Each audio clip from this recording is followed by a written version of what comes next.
Good evening, everyone. We are, Mitzvah Shem, today we will finish Perek Mem Tes. We are holding on page Ayin, which is opposite of page 138. And we are holding where it says, Ach Echi Bechinas Yizdabkus Rucha Berucha, which is 9 lines from the top of the page. So we're finishing off the sugya of Avas Hashem, or this particular aspect of Avas Hashem, Perek Nun, which will start in Mitzvah Hashem either next week or the week afterwards. We'll be talking about another derech, another way in Avas Hashem. But right now we're finishing off the Avas Hashem of Kamayim Hapanim Lapanim Kein Lev Ha'adam El Ha'adam, which we've been talking about for the last quite a few shiurim. And we've reached our climax, meaning that last week we spoke about the different kavanas, the kavanas that we have in Birchas Kriyashma. We spoke about this last week, we spoke about this 2 weeks ago. That you have the kavanas about how, if all the great malachim, and how nevertheless the Eibishter Hashem loves us. And last week we spoke about Ubana B'chartam B'kolam B'lashem, this incredible ava that Hashem has for every single one of us. And this awakens a reciprocal love for Hashem, to the point that we, when we get to V'yahavta as Hashem Elikecha, we're actually feeling this love. Can I just ask you one little tiny question? I was reading a pamphlet by a well-known Lamdim, and he wrote in that Hashem especially loves religious Jews. It was probably there were people who very much were against such a statement, but he said, so you tell your religious Jews that Hashem really, really, really loves the religious Jews.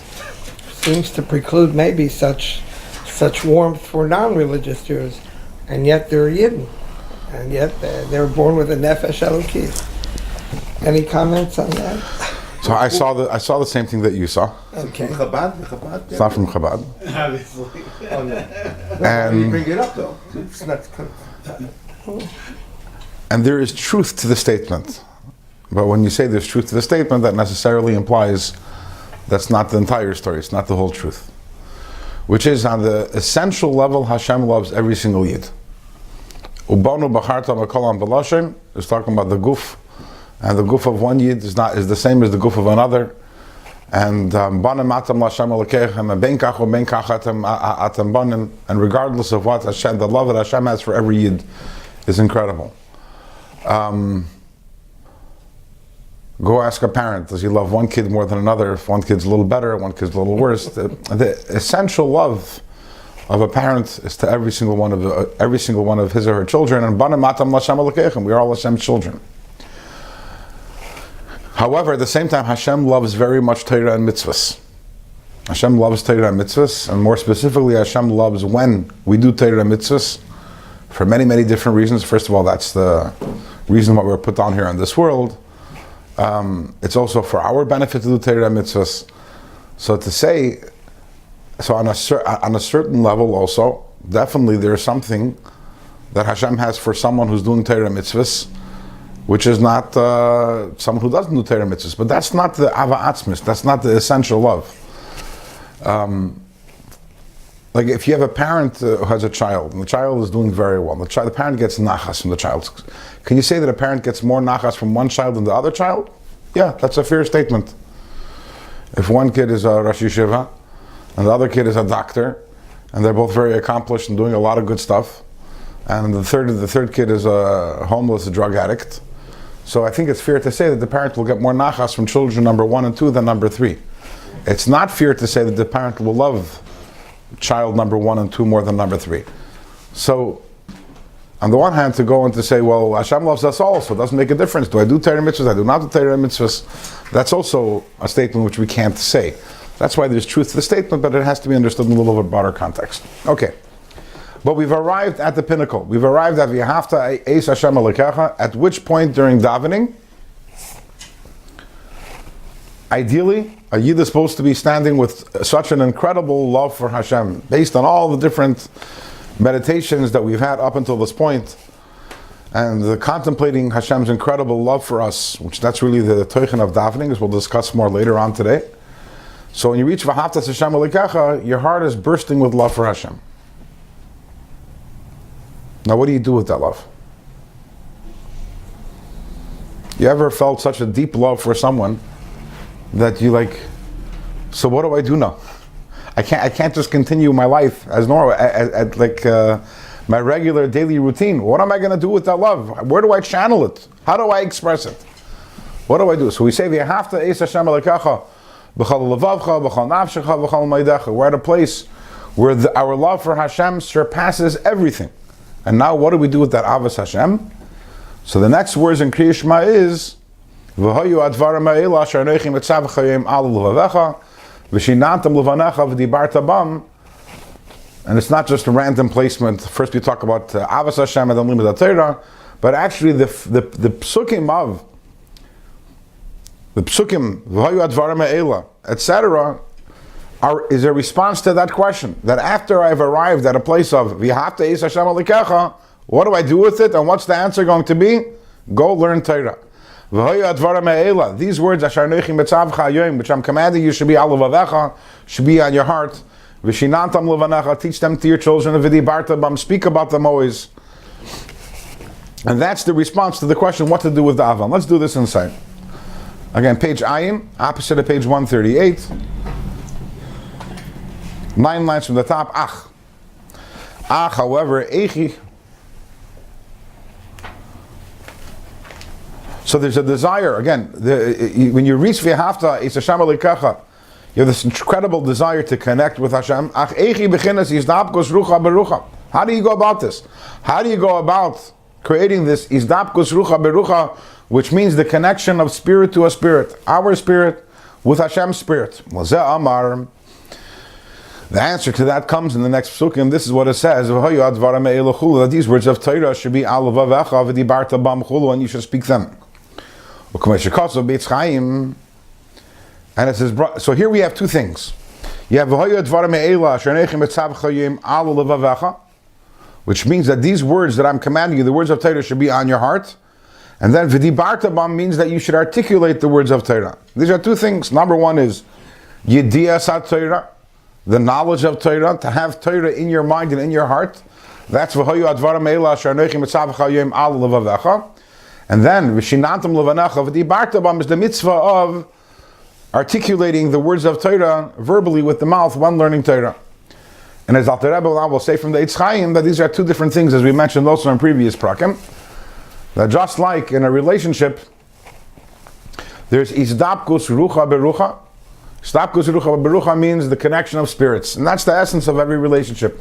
Is you have two people, two souls, and their spirits are attracted to each other. Their spirits care for each other, like each other, love each other. And then how does that izdapkus rucha berucha express itself? It expresses itself through nishikin, through kisses. But the kisses is only a vehicle to express the deeper izdapkus rucha berucha. You know, a kiss with nothing behind it is meaningless, is sterile. The whole point of a kiss, when does a kiss become meaningful? When it's an expression of something which is deeper. So the same thing is, in terms of our relationship with Hashem, Torah, when we learn Torah, we are having this izdapkus rucha berucha, this incredible union of spirits with Hashem, and there's also the neshikin, there's also the kisses. Those are both in Torah. Mitzvahs, as we learned in previous prakim, are compared to mechabek es hamelech. When you do a mitzvah, you're hugging the king, and the king is hugging you. Torah is a deeper connection. It's one of the union of spirits and the one of kisses. When you understand Torah, when you have words of Torah in your mind and in your heart, that is the izdapkus rucha berucha. That is the connection of spirits. And when you say words of Torah, when you speak words of Torah, when you actually articulate the words of Chumash, Gemara, Mishnayos, Tanya, whatever it may be, so then you're experiencing the shikin. That is your kiss. That is kissing Hashem. The neshikin, the kiss, is the revelation of the istapkus rucha berucha. Just like in a physical relationship, the kissing is a expression of and a revelation of the union of spirits. The same thing is also the union of spirits is the understanding of Torah.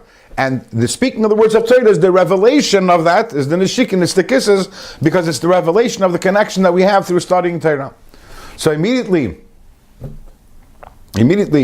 when a person has this tremendous avat Hashem, what is the first realization that the person has to have is, that what do I do with this tremendous love? How do I connect? I want. So you know the word, according to Chassidus, the word v'ahavta, the word ahava, is related to the word? Give, right? No, that I know is Shamshon Nefal Hirsch and others, but in Chassidus it's brought down that's related to the word ava, like it says in the pasuk, "V'li'ava Hashem Elokecha l'shmoi al bilam." The word ava means to desire, like the word taiva, right? Related to the word taiva, correct? So the word v'ahavta, the word ava, is related to the word desire. So you have this tremendous desire for Hashem, and how do you actualize that desire? How do you connect? So immediately the answer is, go learn Torah. That's, and we've had this is a recurring theme in Tanya. We had it also in the end of Perek Mem. Hoy kol tzamei l'chul hamayim. The Navi says, if you're thirsty for Hashem, l'chul hamayim, go drink water, go learn Torah.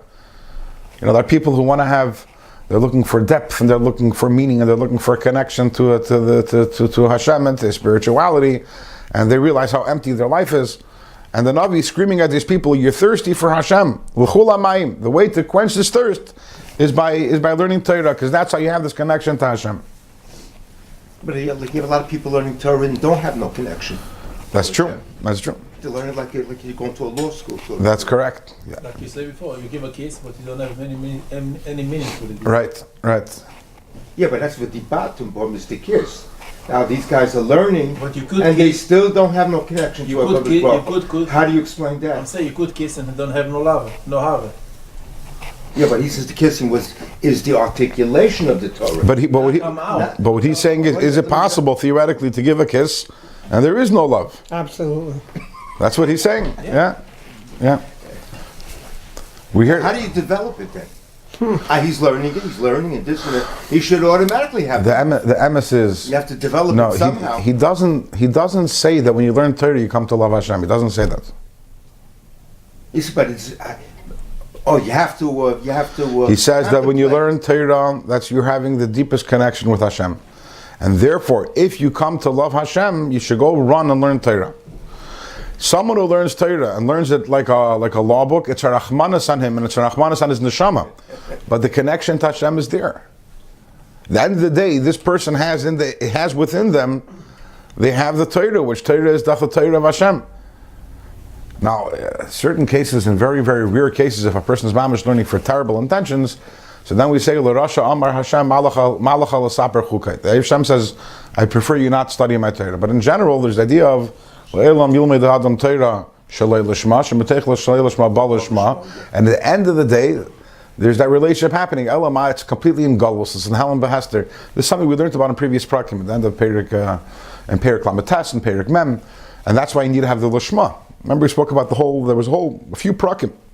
We're talking about the importance of L'Shma, because if you don't have the L'Shma on a mitzvah, then your mitzvah remains there's almost zero gilui of the Ratzon Hashem in that, even though it's there, but it's not begilui, it's not revealed. When you have the L'Shma, then that everything becomes revealed. You're revealing that connection. But at the end of the day, person who learns Torah, there's that connection. Yeah. But he needs to contemplate of the godless Hashem in order to develop an emotion of Ahava. So the Avos Hashem is the davening. And when a person davens properly, so what's that going to cause the person? Maybe it's Akneses, Lebeis HaMedrash, the first thing. To connect to HaKadosh. And that's why Taki in the halacha it's brought down, maybe it's Akneses, Lebeis HaMedrash. Then after davening, you're not supposed to right away run off to work. You're supposed to sit down and learn some Torah after davening. And that's because the whole davening is a lead up to learning Torah. Is to that connection, it's the Torah. I see it better, very better. As explained in Eitz Chaim, sheyichud haneshikin, that the yichud, which expresses itself in kissing, ikari hu yichud chabad b'chabad. The essence of it, its foundation, its ikar, is the unity of minds. Whenever you have two people, one person kissing each other, what's really going on, or what's deeper, is they have the meeting of two peoples, of two minds, and it's expressing itself in a kiss. What is the meeting of minds? How does our Chabad, our mind, meet Hashem's mind? V'hu iyun ha-Torah. That is the studying of Torah. But iyun ha-Torah means the contemplation of Torah, not the words. Iyun means yes, Depth. right, contemplating the depth of Torah. V'hapeh, and what is the function of the mouth? Hu moitza haruach v'giluya. The mouth reveals the spirit. V'giluya, and reveals it b'bechinas gilui in a revealed way. V'hainu bechinas adibur b'dibur Torah. And that is the speaking the words of Torah. So when you speak the words of Torah, Hashem speaking His words of Torah, Kaviyachol, is revealing His Ruach. We speak words of Torah, we're revealing our Ruach, and they both come together. As the Pasuk says, Ki al moitza pi Hashem yichya adam. And that which comes out of the mouth of Hashem, a person lives. So we see the idea of the speaking is the idea of the revelation of that which goes on inside. So now the question becomes, okay, so in a human relationship, I understand why we need kissing, because you have two people, they're both human beings, and they're not necessarily mind readers or heart readers. So the kiss expresses that love. But in my relationship with Hashem, what's wrong if I don't speak the words of Torah? I'm connecting to Hashem. Why does it have to be revealed through my mouth? What is being accomplished when I say the words of Torah? What's wrong with me taking a Gemara and reading it? Who knows what you're thinking anyways?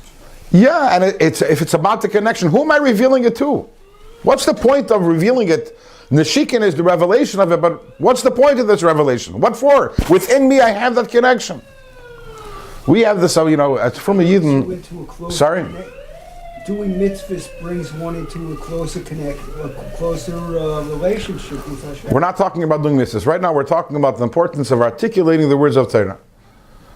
Because we're frum, so we don't pay attention sometimes to certain odd things about us. You ever been on a subway or on a bus and you see someone reading a book and they're saying they're reading the words? You don't see that. They're moving their eyes, and yet we're sitting with our sefer, and our lips are moving. Whether we're learning or whether we're davening, it's a strange thing. What for? The purpose of speaking, if you ask a person in the world, what's the purpose of speaking? What's the purpose of your mouth? What's the purpose of words? When there's another person, I need to express my. So why do we have to move our mouths? Even by davening, why do we have to move our mouths?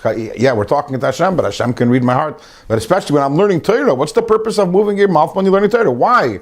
Why do I have to verbalize? Why do I have to verbalize the words of Torah? What's the function of that? You can't understand otherwise. You're not going to remember.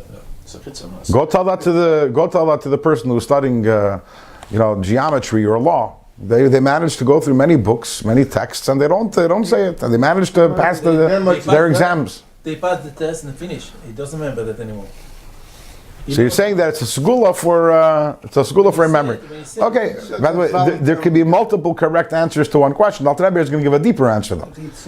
But we're so not used to the idea of how strange it is, to the extent that if I asked you to learn some Gemara, and I put a piece of tape on your mouth, you'd feel very strange. Imagine just reading a Gemara like that. What? Right. Achri apulis nemshachat alavavis. The chinuch says. Right. Okay. There could be many valid answers, but Alter Rebbe is going to give her a deeper answer to this whole thing. Yourself, you're not much of a pair. It's nobody there. You don't have to confuse. The Gemara says that the Bruria once bumped into Bruria was the wife of Rabbi Meir, and she once bumped into the Talmud that he was learning, and he was not articulating, and she gave it to him over the head and said, "Chayim hi l'moitz ehem." That the Torah is a life l'moitz ehem, which the literal title of l'moitz ehem means for those who find it, find the words of Torah. But she said l'moitz ehem means l'moitz ehem b'peh, to those who articulate it. But why? Why is it Chaim Him L'moitz ehem? Why do we need to articulate? Especially again, as we just said, that when you have the V'hoyat Vara Me'ela Shernechim Etzavcha Hayoim, you already have the Izdapkus Rucha Berucha. You already have that. So what is the purpose of the Nishikim? It's like you're saying you give a kiss, but your mouth is closed. But sorry? You give a kiss, but your mouth is closed. Mouth is closed. Yeah, you kiss. He's not kissing. Who says you have to kiss with the mouth open? Without Who says you have to kiss with the mouth open? without saying it. You know? You're having such a difficult time because it's as a Fruma Yid, it's so obvious to us that you have to say it feels strange, even not. But I'm telling you that if you go out in the rest of the world, they look at you like you're crazy. Like, what's this all about? In college, you don't say it. No. And even by us, there's that dichotomy. When you read a newspaper, you're busy. No, I don't say nothing. Okay. Well, But it's like you went in from here, go out from here. he's asking, why do you need to go babble? Anyways. When you learn by yourself, what's the purpose of that? Then I remember. Says the Alter Rebbe, Makal Makim still,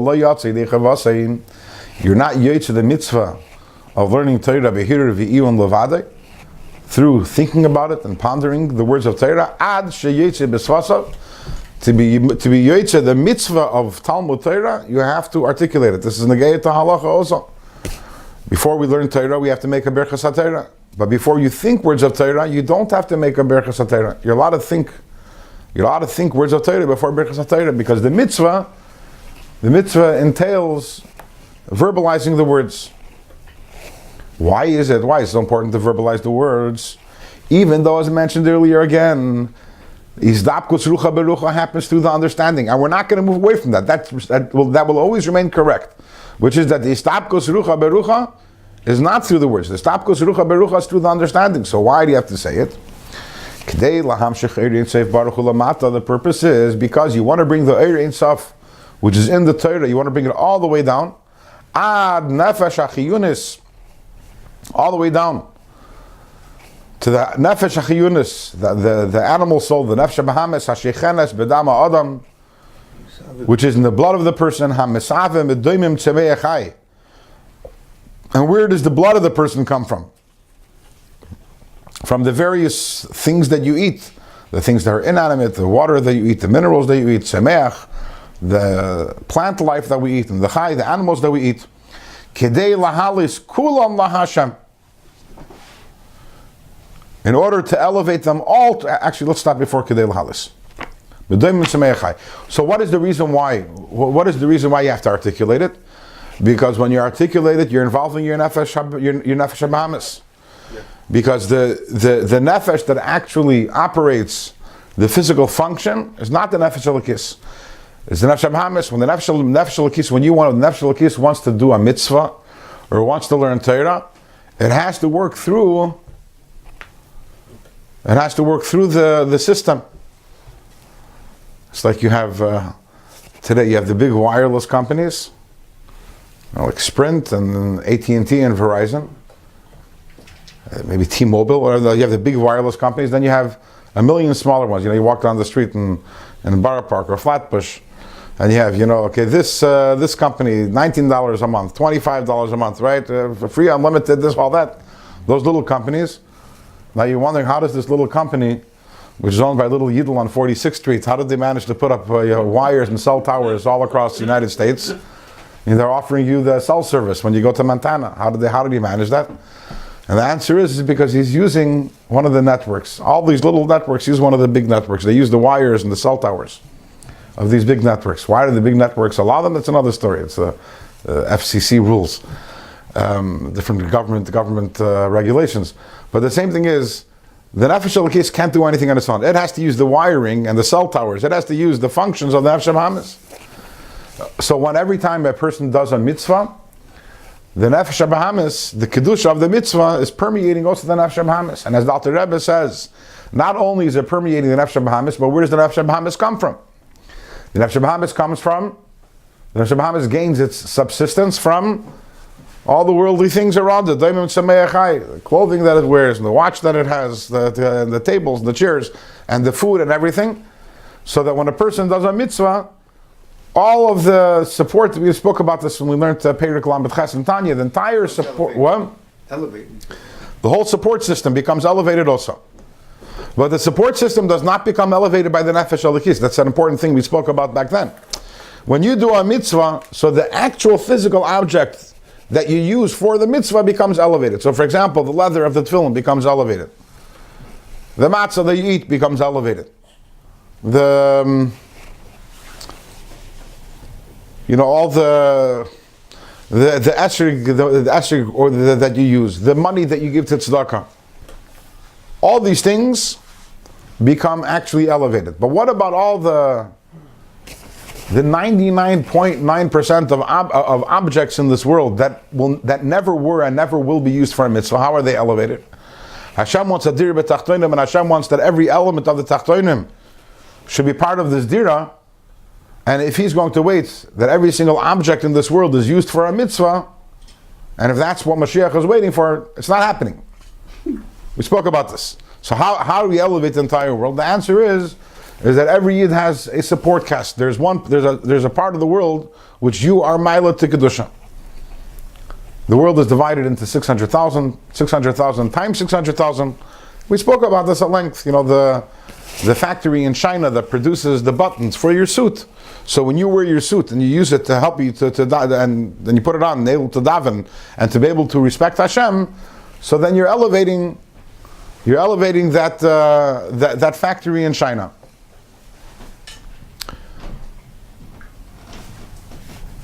So when a Yid serves the Eibishter, they're elevating components from around the world. We spoke about this, especially today when we have a global economy, and therefore today we sit over here and we serve Hashem, and we're elevating things all over the world. All those things, everything that enables us to do Torah mitzvahs, because the whole world was created B'shvil Yisrael and B'shvil HaTorah.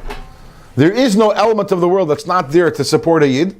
So every single thing that was created, there can't be a field in Pakistan which was not created to enable a Yid to learn mitzvahs, to learn Torah, do mitzvahs, or it wouldn't have been created. So when all the Yidden do the mitzvahs, we elevate the entire world. But that field in Pakistan or that button factory in China, my neshama doesn't need it.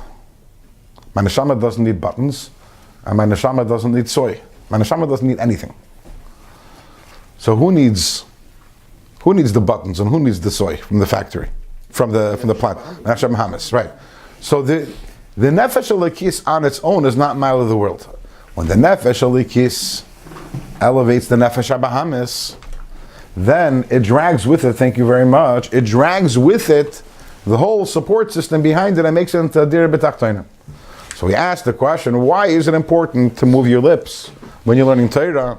And the answer is, Taka, for the sake of these dapkus rucha berucha, for the sake of the relationship with Hashem, Taka, you wouldn't need it. That relationship you can have also without it. However, the Eibishter wants that the kedusha of the Torah should also penetrate the world. So when you articulate the words with your mouth, so then you're employing your nefesh habahamis, and your nefesh habahamis then becomes elevated.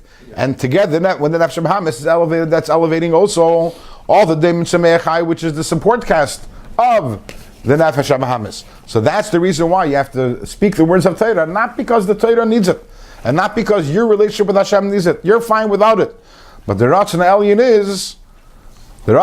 is that you should also, that the whole world should also become holy, and that happens through articulating the words of Torah, which is interesting. We don't stop and think about this. Maybe also because we didn't know it until today. But we're talking about when you're learning Torah, that there's actually two things that are going on at the same time. One is your izdapkos rucha berucha, your connection with Hashem, which is primarily something which is going on in your mind. That's the yichud Chabad b'Chabad. That's the connection of your Chabad with Hashem's Chabad. And then there's the impact you're having on the world, and the fact that you're making a dir b'tachtonim, and that happens through the akim asvasav, through the moving the lips. And that's why we're not mekayim the mitzvah of learning Torah without moving the lips, because the whole purpose of mitzvahs is to elevate the world. And to elevate the world, you need to move your lips. Why moving lips versus thinking about it? What's his question again? Yeah, by saying Thinking about, you also need the gift. Don't you need your brain to think? Anything. Your brain is also the physical item. It's the Mishkan HaSeichel. I remember seeing that this is spoken about, and apparently, at the end of the day, when the brain is being used in a more of a passive way by the nefesh alikis, And the Nefesh Bahamis is not so necessary. Just to express the Chabad, just to express the thoughts, the Nefesh Elokis itself has the ability to do that. But in terms of motor function of the body, that's something which requires the Nefesh Bahamis. The Nefesh Elokis is spiritual, not physical. That's why the emphasis here is about the dam, is about the blood. And therefore, the mind is only the keli for the Nefesh Elokis, but the mind is not playing a role. So the Nefesh Bahamis isn't really playing a role here. The Nefesh Bahamis has to play a role when it comes to actually moving and functioning. What is the concept we have from Chabad? Before davening, you don't say anything, you don't know anything, you just think about Hashem. And then you start davening, then you start. That's contemplate, yeah. Yeah. So which ruach b'ruach is this? We'll talk about that either later today or next week. We're going to talk about that itself. Now, by the way, interestingly, I think I mentioned this in the past, that there's a set of Sfarim called Shiurim B'Sefer Tanya. It's probably up here somewhere. Right there. Three Sfarim over there in the in red, that's in the Yiddish, and next to it you have it in the Hebrew also. You have a few sets over there. Shiurim B'Sefer Tanya is that over the years, there's a rabbi whose name was Rabbi Yosef Weinberg. He passed away probably around 10 years ago or so. And for many years, he would talk right. Every Matzah Shabbos, he would give a shir on the radio. Yeah, with a lot of his slappers. You listened to it? Sure. But I didn't know you understand Yiddish. But I remember. You understand Yiddish? Yeah, my mom and my father, they all understood Yiddish. Yeah. He was a Yid who was filled with Islavos. He was filled with Islavos. He was the Baal Tefillah. He was the Baal Tefillah on 770 for Yom Leroim. He davened Musaf. He davened Slichas, and he was a very big Baal Islavos. You could see, he was a very big Baal Islavos. Yeah. So he gave shiurim, but apparently, despite everything, he was missing a little self-confidence, and he didn't. Unlike me, I walk in and I teach the Perek and I ad lib, he didn't feel comfortable. He had to take notes. He wrote down the entire shir, word for word, which is the shir B'Sefer Tanya, is the shiurim on radio. So he came and he read it, and he actually would read the shiurim. And it's pretty amazing that he had this lahavos with that, because usually it's hard to have this lahavos when you're reading off a script. It's like that's a whole chachma, is to be able to read a scripted this thing and still to be able to sound so natural. And when he first started, he gave into the Rebbe his transcripts, his notes, and he was very surprised, pleasantly surprised, that the Rebbe edited the notes. The Rebbe made many edits on them, and the Rebbe also added many different comments on them. Before he said that in the radio? Yes, before the shir. Every single thing, the whole thing was edited. The entire Tanya, the whole 5 things. So if you're looking over there, every once in a while, you'll see, it says, Ha'aras Kvei Kedushas Hadamur Shlita, a comment from the Rebbe, and the Rebbe's comments. So many of the biurim from the Rebbe that we have on Tanya, many of the Rebbe's explanations, many of which I've shared over the years, come from Shiurim B'Sefer Tanya, from those notes. And actually today, all those notes are online, the actual Ksav Yad. You have the typewritten pages and the Rebbe's Ksav Yad. There's a site called hagois.com, and you can go on Tanya and you can see every single perek in Tanya. You can see the notes in Yiddish and the Rebbe's. You can hear him. He has tapes of it. No, not the tapes. But I don't know. I don't know if there are tapes of it. But you see, actually, he has the Tanya with the explanation in Yiddish, and you see the Rebbe's notes on it. The largest note of the Rebbe on Tanya is on the end of this perek, and the perek Namtes. I'm talking about a note, which give me 1 second. To give you an idea.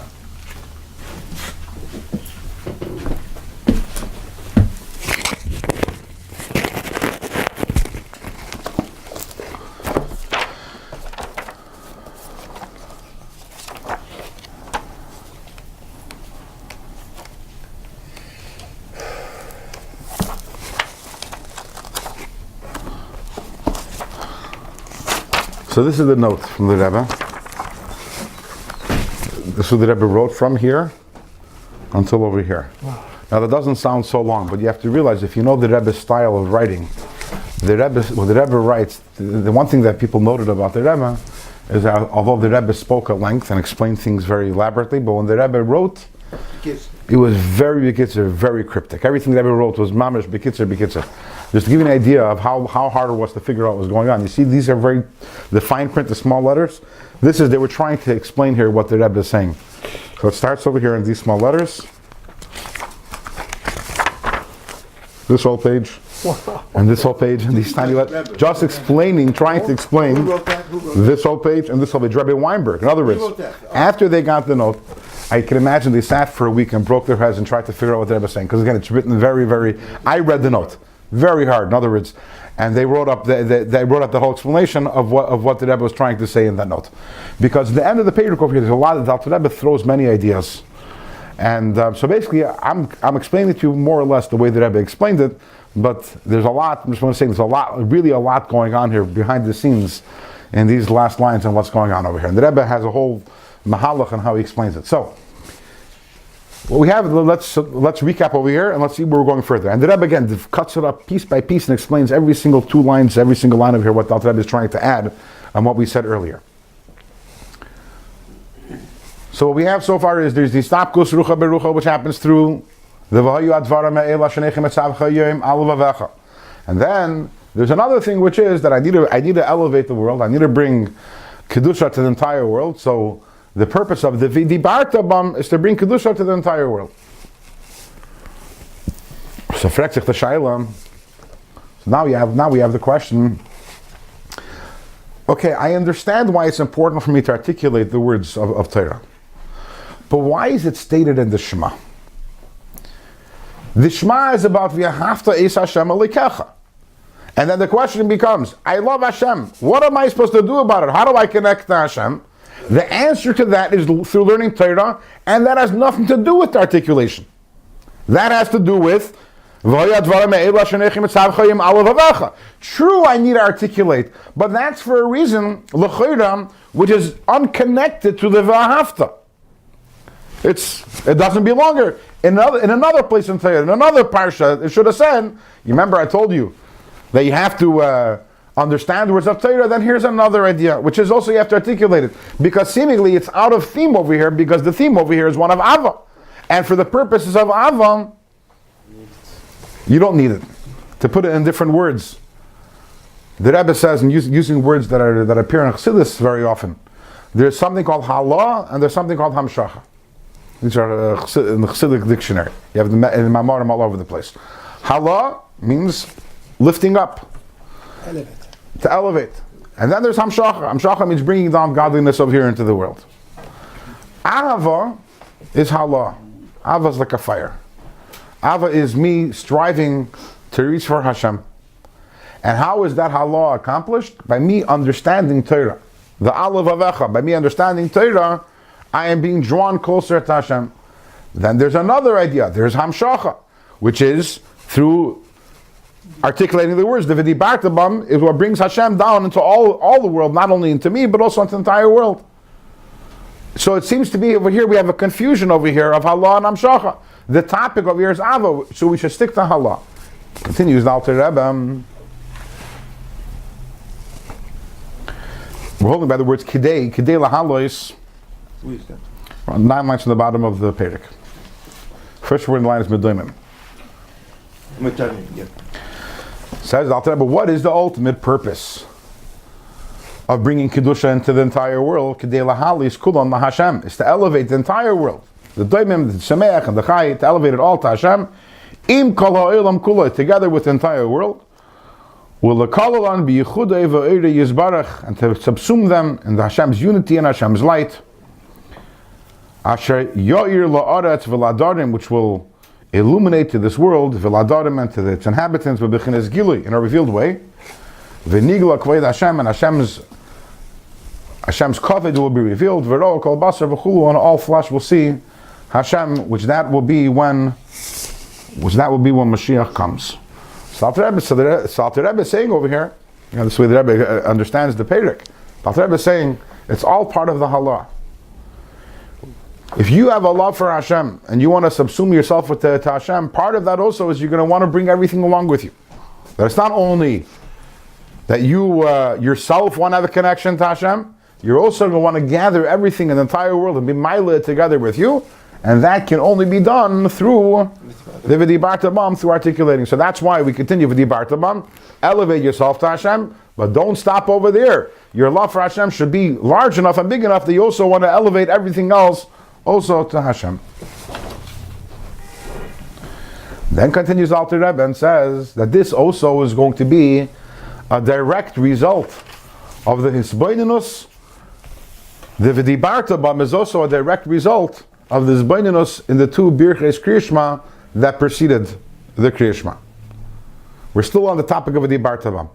The Isnapkos Rucha Birucha, the Hayod Varamela Shanechim Etzavcha Yoim Alavavecha, that's fine. We're still trying to fully figure out the purpose of the V'dibarta Bam and how it's part of the theme of the davening over here. How's it connected to the Birchas Kriyashma? So if you remember, we spoke 2 shiurim ago. We spoke that the Kriyashma is preceded by 2 brachas. The first bracha talks about the Malachim, and about the Malachim who are aimed in B'rum Meilam, and they, and they say Kaddish, Kaddish, Kaddish, Hashem Tzavakis, Moloich Halaretz Kavoidei. And then they say, and Baruch Kavoid Hashem Im Koimei, and we talk about how the Malachim are the great and the Malachim, but nevertheless, the Eibishter does not choose them. That's part of the Hisbeinenus of Birchas Kriyashma, is that despite the incredible holiness of the Malachim, but nevertheless, the Eibishter chooses Dafka us. The Eibishter chooses us. And then we move into the second, and that's really, and the second one is that the Eibishter chooses us, Ubana B'charta. That's the second one. So the first one is about the Malachim, the greatness of the Malachim, but nevertheless, the Eibishter chooses Dafka us. Both of these is Hisbeinenus, the greatness of the Malachim. However, at the same time, how Hashem doesn't choose them, chooses us, should lead to the V'dibarta Bam, as the Alter Rebbe will explain. Shezeu tachlis yishtalshus kol ha'ilam is the purpose of the chaining down of all the worlds. Is liyesh kveid Hashem meloich ha'aretz halazu dafka. It's because the Eibishter wanted that his covet should be over here in this world. Meloich ha'aretz kveid, as we say in davening, in Birchas Kriyashma. The Eibishter wants to be present here. Dafke bebechinas gili wants to be revealed here. And how is that accomplished? Lahabcha cheshoicha lenahira umerira lemiska. By transforming the darkness to light, and that which is bitter to sweet, keniskar liyul barichus, as mentioned earlier at length. V'zeu tachlis kavanas ha'adam b'avidase, and this is the tachlis of the person here in his avodah. Lahamshech eir inseif baruch hu lamata, to bring down the eir insof over here into this world. So again, what's the purpose of the V'dibarta Bam? So before we said, because we want to elevate everything to Hashem. And why do we want to elevate everything to Hashem? Go back to this Hisbeinenus that we just concluded. This Hisbeinenus that we just concluded in Birchas Kriyashma. We talked about the Malachim, and how despite their greatness and despite their holiness and despite their purity, how Hashem doesn't has no particular affection for them. He doesn't love them. Now that might sound bad, that he doesn't love them. What he created. He loves us. What? If he does, he probably loves them, but not as much as he loves us. Otherwise, he would have never created them to begin with. Do you have an oven in your apartment? Who? An oven. Do you have an oven in your apartment? Yeah, I have. A stove. You use it? Sure. It's good. Sure. Do you love it? To a certain extent. I don't know. I can't answer it.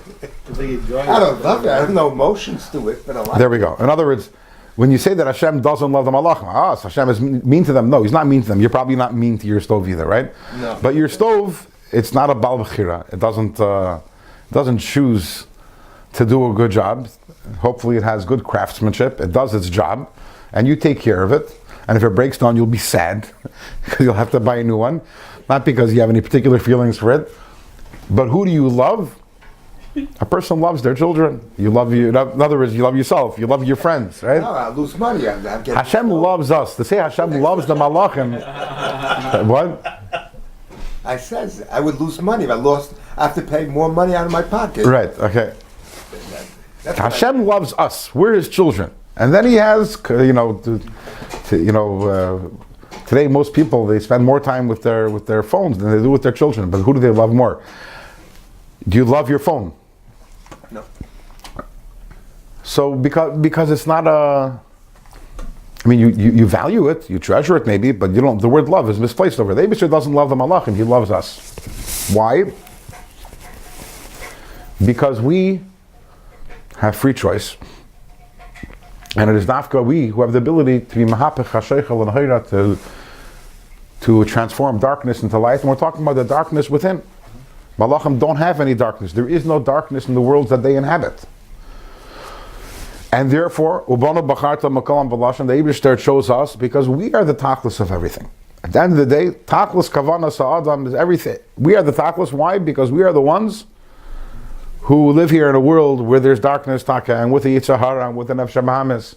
And we're able to be mahapech it all. We're able to take this world and make it into dir b'tachtoinim. Malachim can't do that. Malachim are beautiful, they're great, they're holy, but they can't do that. Now, before Kriyishma, we spent 2 brachas. Again, the bracha of Yitzhahara and the bracha of Avas Olam. And we spent those 2 brachas contemplating these ideas. Why? Because this leads us to V'ahavtas Hashem Elokecha. How do I come to love Hashem? We're speaking here about the Av of Kamayim Apanim Lapanim, and we realize how much Hashem loves us, as opposed to everything that's going on in the higher world. That brings us to have Avas Hashem. But that same Hizbainus that we had in Birchas Kriyishma leads you not only to the V'hayu Advarim Ha'ela Sheneichim Etzavchim Al Levecha, but it has to necessarily lead you to V'dibar Tabam, to speaking the words. Because if you realize that what makes you special, why is it that the Eibishter, the Malachim aren't important to him? And why is it that the Tachlis is you? And why does the Eibishter love you? Because it is you who has the ability to bring to fruition the Eibishter's plan. The Eibishter has a desire. He has a desire for dir b'tachtonim. He wants the Eir in Sof should be lamata in every single area of the world. And he can't do it. The Eibishter can't do it. Kaviyachal. If he could have done it, he wouldn't have created us. And the Malachim certainly can't do it, because they don't have Bechira Chavchis, and they can't fight with Ra and with Mnirus. So who can is us? That's what makes us special. That's why Hashem loves us. That's why we love Hashem. If you're learning Torah, and you're only doing Yizdapkos Rucha Berucha, you're only doing it in your mind, and you're not articulating the words, and therefore you're not elevating the entire world, so you're missing the boat. You're missing the whole point. But still, Yotzei Talmud Torah. No, you're not Yitzhak Talmud Torah. Mitzvah Talmud No, Torah. we mentioned that earlier. Mitzvah Talmud Torah has to be through Akim Asvatza. You have to, as we said, if you think words of Torah, you do not have to make Berachas Torah. I've learned from the Sefer. So that's incorrect. That's incorrect. What about Yediyas HaTorah? Yediyas HaTorah is an incredibly important thing. So if you're contemplating it, Reuven, give me 1 second, Sheldon. If after being in Tanya share for 4 years, you're still being worried about Schar Mitzvah, then we have to start Tanya over again.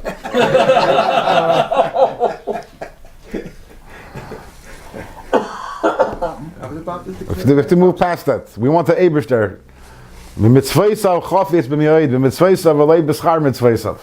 Anyways, yes.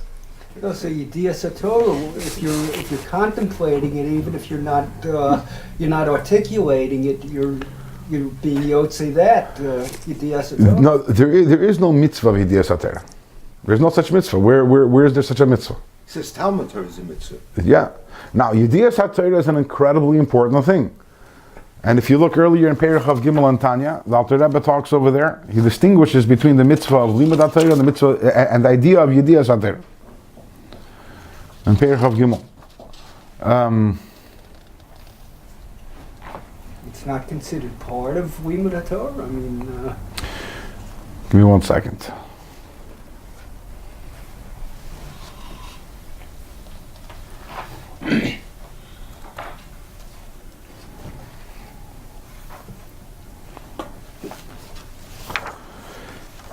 It's not part of the mitzvah of Limud HaTorah, but it is something which is...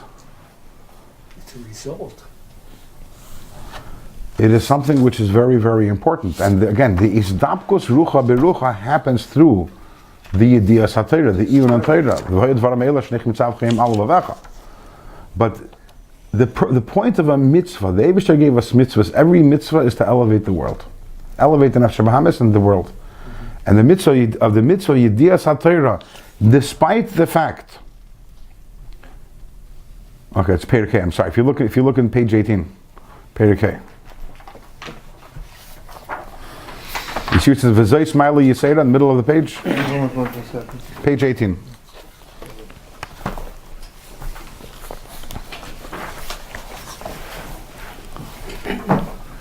You see it? It says V'zay Smiley Yisera G'deilav Nefla Lein Kate Asher B'mitzvahs Yediyah Satayra Vasagasa. This is an advantage, an infinitely greater advantage which the mitzvah of Yediyah Satayra and understanding Torah has. Al kol mitzvahs ma'asis, over all action mitzvahs. Afilu al mitzvahs hatluyis bedibur, even mitzvahs that are connected to speaking. Vafilu al mitzvahs Talmud Torah shebedibur, even the mitzvah of Talmud Torah which is bedibur. So the mitzvah of Talmud Torah is bedibur. Then there's another thing called Yediyah Satayra. The Rebbe actually refers here to mitzvah, but it's not one of the 613 mitzvahs. But Yediyah Satayra is something which is incredible, and Yediyah Satayra accomplishes something which nothing else accomplishes. The yichud that a person has with Hashem through Yediyah Satayra. For example, if you pull out a chumash and you just read the words and you don't understand the word of what you're saying, you're yoytze the mitzvah of Talmud Torah. Now, if you open up a Gemara and you read the words, you didn't do anything, because you have to understand, because the essence of Teresh Baal Peh is Hasaga. But if you open up a chumash, so you had the mitzvah of Talmud Torah, but you don't have Yediyah Satayra, so you're missing out on the yichud, the incredible yichud which only Torah offers. When we say that Torah connects you to Hashem in a way which no other mitzvah does, that is a function of the Yediyah Satayra. So we're not in any way here denigrating Yediyah Satayra. But the question is, why isn't Yediyah Satayra enough? And the answer is because Yediyah Satayra connects you to Hashem. But why were you put here in this world? It's to elevate the world. It's to elevate. So if you're learning Torah and all you're doing is you're knowing it, so in your mind you're connecting and you're having this izdapkus rucha berucha, but you're missing the point. The main point is that every aliyah that a person has, has to lead to something in this world. So a week and a half ago was the yard site of Rebbe Chaim Mushka, the Lubavitcher Rebbe's wife.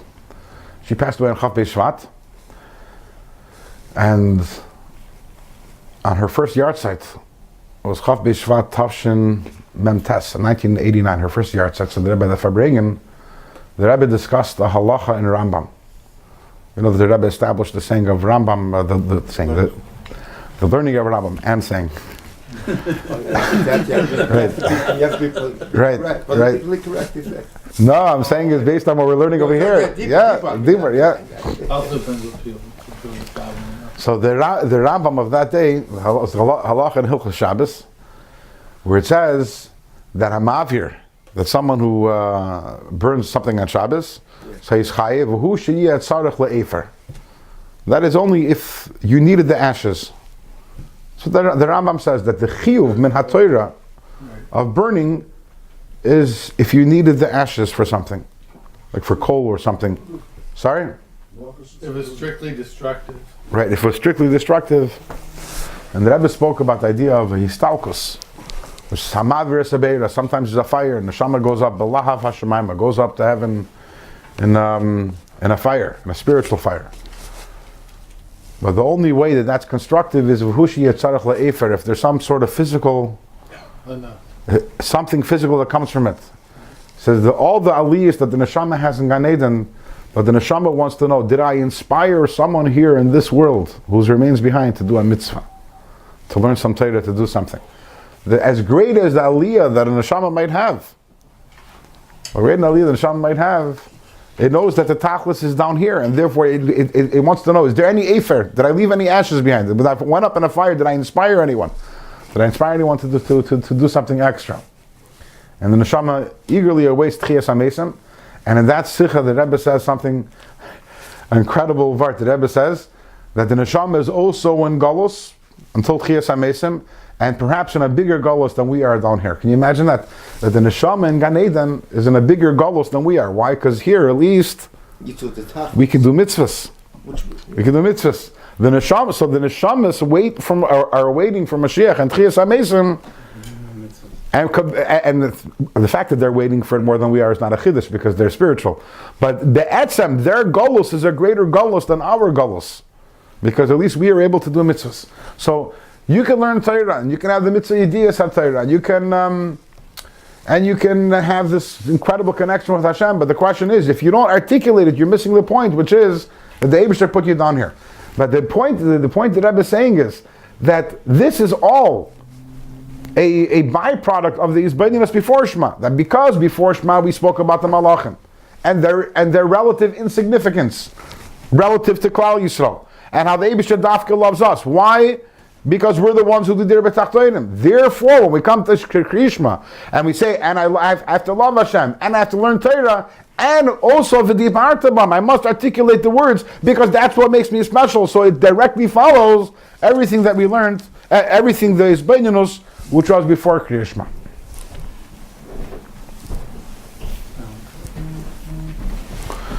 And one last nakuda that Alter Rebbe adds in over here.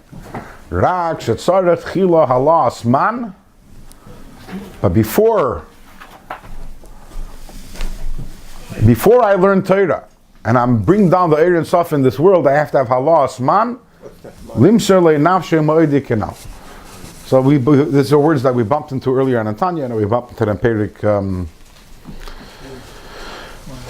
Bumped into Perik Yud and Perik Mem in the Hagoyis. Man and Mad, right? Man is Rosh Hashanah of Mayin and Nukvin, female waters. I remember you said that. Yeah, and then there's the counterpart for that is Mad, which is Mayim D'churin, Mem Dalad, male waters.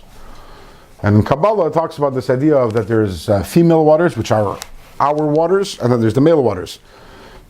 Water represents the idea of pleasure, as we learned in Perik Aleph and Tanya. You have the four Yesodis, the four spiritual Yesodis, the four spiritual elements. So water represents the idea of Tainug. So our Tainug in Hashem results in Hashem's Tainug in us. In more classic Chassidus, this is sometimes called Isarusa Delatata and Isarusa Delayla, which means awakening from below, which leads to awakening from above. So Isarusa Delatata is the equivalent of the Mayin Nukvin. In order for us to be able to bring down the Eir and Sof into the entire world and thereby to make the whole world holy, first we have to have that halah. We have to first have that halah asman, elevate ourselves up to Hashem. How and where and when do we elevate ourselves up to Hashem? When we say v'yahavta Hashem Elokecha b'chol havavcha. When we have this tremendous love for Hashem, that's our awakening from below, that causes that when we learn Torah, we're able then to bring holiness to the entire world. Let's just do this inside. But still, we need first, before we make the whole world holy, we need halah asman. We need to elevate, to have an awakening from below, and to elevate ourselves to Hashem. To give over to Hashem our soul and our entire being, as mentioned earlier. Now, over the last few prakim, starting from Perik Memvav through Perik Memtat, so that would be 4 prakim, we learned a lot of different elements of davening and the different kavanas. So what I would like to do next week, before we start Perik Nun, I don't think we're going to start Perik Nun next week. I think we're going to start it the week after that. Next week, we are going to pull out some Sidurim over here, and we're actually going to go through the davening, and we're going to pause every single place where the Alter Rebbe explains a piece in the davening, and we're going to see how davening is a journey, where it leads to, where we're coming from, where we're going to, and we're going to see how the prakim we just learned gives us a whole mahalach and a meaningful way how to daven. Wrote on the siddur his his. There's no direct pirush on the siddur, although the Alter Rebbe did make a siddur.